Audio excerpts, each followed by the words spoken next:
பிரைஸ்லான் நாள் 98 தியான பகுதி யோசுவா 9ஆம் அதிகாரம் மற்றும் 10ஆம் அதிகாரம். 9ஆம் அதிகாரத்தினை வாசிப்போமானால் அதில் யோர்தானுக்கு அப்புறத்தில் இருக்கிற ஏத்தியரும் எமோரியரும் கானானியரும் பெரிசியரும் ஏவியரும் எபூசியரும் இஸ்ரவேல் ஜனங்கள் யோர்தானை கடந்து எரிகோவுக்கும் ஆயி பட்டணத்திற்கும் செய்தவைகளை அறிந்தபோது அவர்கள் எல்லாரும் ஒருமனப்பட்டவர்களாய் யோசுவாவோடும் இஸ்ரவேல் அனைத்தோடும் கூட யுத்தம் பண்ணும்படி ஆலோசனை பண்ணினார்கள். தேவனாய் கர்த்தர் நம்முடைய வாழ்க்கையில் செய்கிற நன்மைகளையும் உயர்வுகளையும் பார்க்கும் பொழுது அநேகர் நமக்கு விரோதமாகவும் ஒன்று கூடுவார்கள். நமக்கு விரோதமாக எத்தனை பேர் ஒன்று கூடினாலும் தேவ பிள்ளைகளாகிய நமக்கு தான் எப்பொழுதும் வெற்றி நிச்சயம். மேலும் இதில் இன்னொரு வகையான கூட்டத்தாரை குறித்து பார்க்க முடியும். அவர்கள் யார் என்றால் கிபியோனியர்கள். இந்த கிபியோனியர்கள் யார் என்றால் இஸ்ரவேல் ஜனங்கள் எரிகோவுக்கும் ஆயிக்கும் செய்ததை கேள்விப்பட்ட பொழுது இவர்கள் தந்திர ஆலோசனை பண்ணி இஸ்ரவேல் ஜனங்களுக்கு கூட உடன்படிக்கை செய்து கொண்டார்கள்.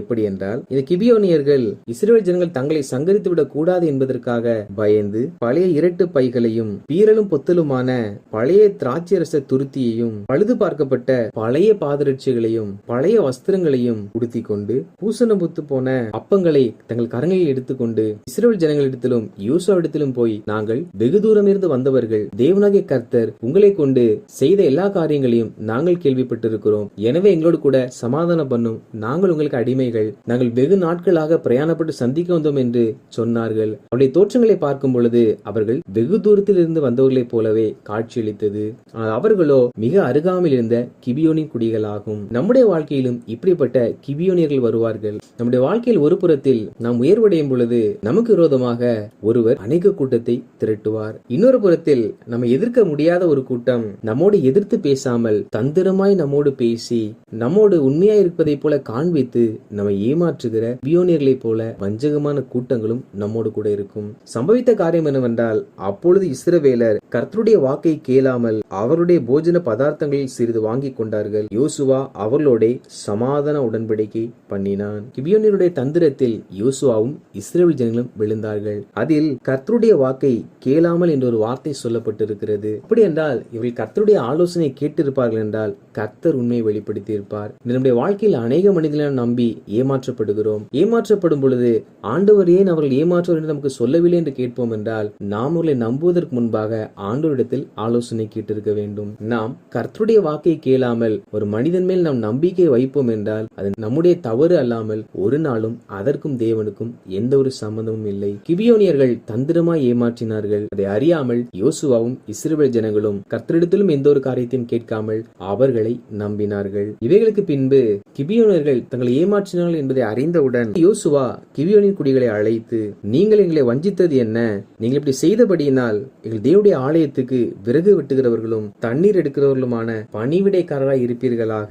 இந்த ஊழியம் உங்களை விட்டு நீங்க மாட்டாது என்றார். எனவே தேவ பிள்ளைகளாகிய நாம் எந்த ஒரு மனிதர்கள் மேலும் நம் நம்பிக்கையை செலுத்தாமல் நாம் நம்பும்படிக்கான செயல்களை ஒரு மனிதர்கள் செய்தாலும் அவர்களை குறித்து நாம் கர்த்தரிடத்தில் விசாரிக்கிறவர்களாய் காணப்பட வேண்டும். நாம் முகத்தை பார்ப்போம், கர்த்தரோ ஒவ்வொரு மனிதனுடைய இருதயத்தை பார்க்கிறவர். அவர்கள் நம்மிடத்தில் உண்மையா இருப்பார்களா இல்லையா என்பதை கர்த்தரிடத்தில் விசாரிக்கும் பொழுது கர்த்தர் அதை வெளிப்பட செய்வார். நாம் கர்த்தரிடத்தில் விசாரிக்காமல் நாம் ஒரு மனிதர் மேல் நம்பிக்கை வைத்து ஏமாற்றப்பட்டால் அதற்கு நாம் தான் முழு காரணிகள் அல்லாமல் கர்த்தருக்கும் அதற்கும் எவ்வித சம்பந்தமும் இல்லை.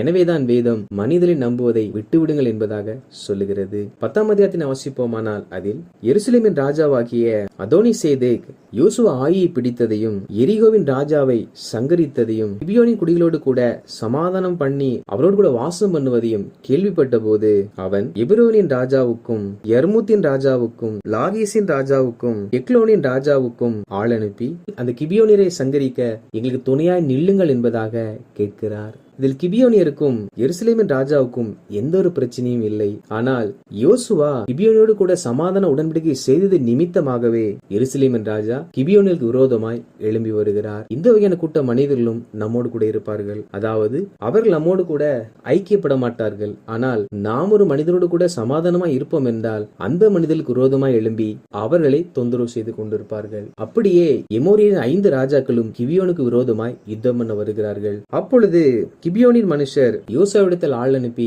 எங்களோடு சமாதான உடன்படிக்கை பண்ணினீரே, எங்களுக்கு துணையாக நில்லும் என்பதாக சொல்லுகிறார்கள். இஸ்ரவேலர்கள் கிபியோனோடு கூட உடன்படிக்கை செய்தது நிமித்தமாகவே அவள் சந்திக்கிற யுத்தத்தில் இவர்களும் பங்கேற்று கிபியோனியருக்கு ஆதரவு தெரிவிக்க வேண்டியது அவர்களுடைய பொறுப்பாகும். எனவே யோசுவா யுத்த மனுஷர் எல்லாரையும் அழைத்து யுத்தத்திற்கு செல்ல ஆயத்தப்படுகிறார். அப்பொழுது கர்த்தரும் யோசுவாவை நோக்கி, அவர்களுக்கு பயப்படாயாக, உன் கைகளில் அவர்களை ஒப்பு கொடுத்தேன், அவர்களில் ஒருவரும் உனக்கு முன்பாக நிற்பதில்லை என்றார். அதாவது கிபியோனிற்கு விரோதமாகவே அந்த 5 ராஜாக்கள் வருகிறார்கள். யோசுவா கிபியோனுக்கு ஆதரவு தெரிவிக்க சென்ற பொழுது கர்த்தர் சொன்னார், அவர்கள் உன் கரத்தில் ஒப்பு கொடுத்தேன், அவர்களில் ஒருவனும் உனக்கு முன்பாக நிற்பதில்லை என்பதாக. இஸ்ரவேல் ஜனங்கள் ஒரு தனி கூட்டமாய் இருந்தார்கள். அவர்களுக்கு விரோதமாக 5 சேனைகளோடு கூட எதிர்த்து வருகிறார்கள். அதே போல நம்முடைய வாழ்க்கையில் நமக்கு விரோதமாய் எத்தனை பேர் எழும்பி வந்தாலும் அவர்கள் ஒருவரும் நமக்கு முன்பாக நிற்பதில்லை.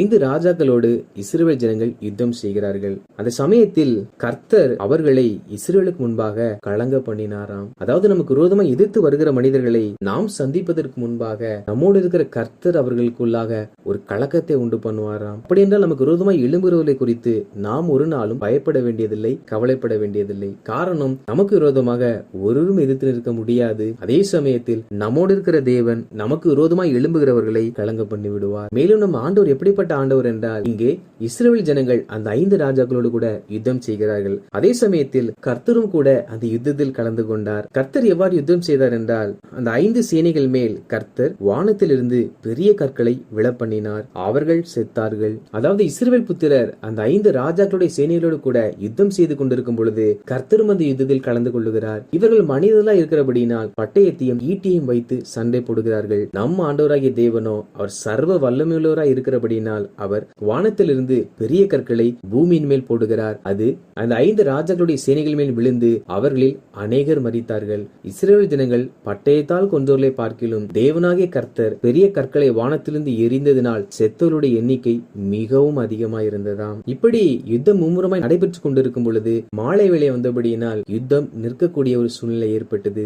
காரணம், யுத்தத்தினுடைய வரைமுறைகளின்படி மாலை நேரத்திற்கு பிற்பாடு யுத்தம் செய்யக்கூடாது. அப்பொழுது யோசுவா கர்த்தர் நோக்கி ஜெபித்து சூரியனை பார்த்து, சூரியனை நீ கிபியோன் மேலும் சந்திரனே ஆயிலோன் பள்ளத்தாக்கின் மேலும் தரித்து நில்லுங்கள் என்பதாக கட்டளையிடுகிறார். ஜெபத்திற்கு பதில் என்னவென்றால், சூரியனும் சந்திரனும் தரித்து நின்றதாம். இப்படி கர்த்தர் ஒரு மனிதனுடைய சொல்லை கேட்ட அந்த நாளை ஒத்த நாள் அதற்கு முன்னும் இல்லை, அதற்கு பின்னும் இல்லை என்பதாக சொல்லப்பட்டிருக்கிறது. கர்த்தர் ஒரு மனிதனுடைய சொல்லை கேட்பாரா என்றால், நாம் கர்த்தருடைய சொல்லை, கர்த்தருடைய வார்த்தையை கேட்டு அதற்கு கீழ்ப்படிவோம் என்றால் ஆண்டவராகிய கர்த்தரும் கூட நாம் சொல்லுகிற வார்த்தைகளை கனப்படுத்தி அந்த வார்த்தைகளின்படியே செய்வார். அப்படி என்றால் கர்த்தர் நம்முடைய சொல்லை கேட்க நாம் ஒவ்வொரு நாளும் அவருடைய சொல்லாகிய வேத வார்த்தைகளுக்கு கீழ்ப்படி நடக்கிறவர்களாய் காணப்பட வேண்டும். நாம் எந்த அளவுக்கு கர்த்தருடைய சொல்லை கனப்படுத்தி அதற்கு கீழ்ப்படுகிறோமோ அந்த அளவுக்கு தேவனாகிய கர்த்தரும் நம்முடைய சொல்லை, நம்முடைய ஜெபத்தை கேட்டு அதற்கு பதில் தருகிறவராய் இருக்கிறார். இதற்கு பிற்பாடு இஸ்ரவேல் ஜனங்கள் அந்த 5 ராஜாக்களுடைய சேனைகளை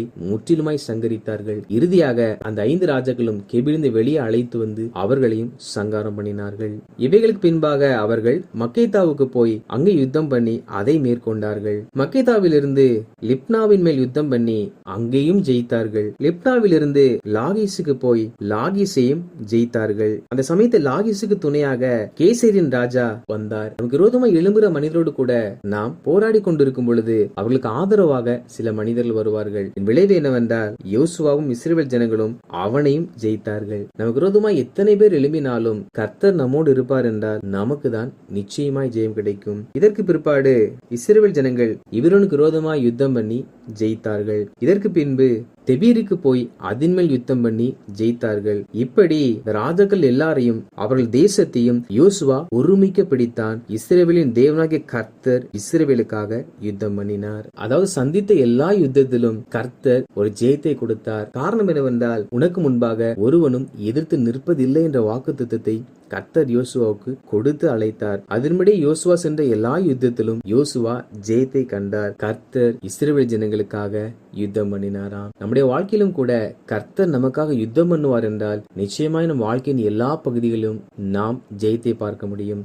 வாசித்த இந்த அதிகாரிகளின்படி கர்த்தருடைய ஜனங்களாகிய நாம் நமக்கு விரோதமாய் எத்தனை பேர் கூட்டம் கூடினாலும் நாம் அதை குறித்து கலங்காமல், நமக்கு விரோதமாய் செயல்படும்படிக்கு நம்மோடு கூட யார் தந்திரமாய் பழகினாலும் எந்த ஒரு மனிதன் மேலும் நாம் நம்முடைய நம்பிக்கைகளை வைக்காமல், நமக்கு விரோதமாய் எழும்புகிற மனிதரை பார்த்து பயப்படாமல், அவள் யார் நமக்கு முன்பாக எதிர்த்து நிற்க முடியாது என்பதை நாம் அறிந்து கர்த்தர் நம்மோடு இருந்து நமக்காக யுத்தம் செய்கிறார் என்பதை உணர்ந்து கர்த்தரை உறுதியாய் பற்றிக் கொள்ளுவோம். நிச்சயமாக கர்த்தர் நமக்கு முன்பாக ஒருவரும் எதிர்த்து நிற்காத இல்லாதபடிக்கு எல்லா பகுதியிலும் அவர் தாமே யுத்தம் செய்து நமக்கு ஜெயத்தை கட்டளையிடுவார். ஆமேன்.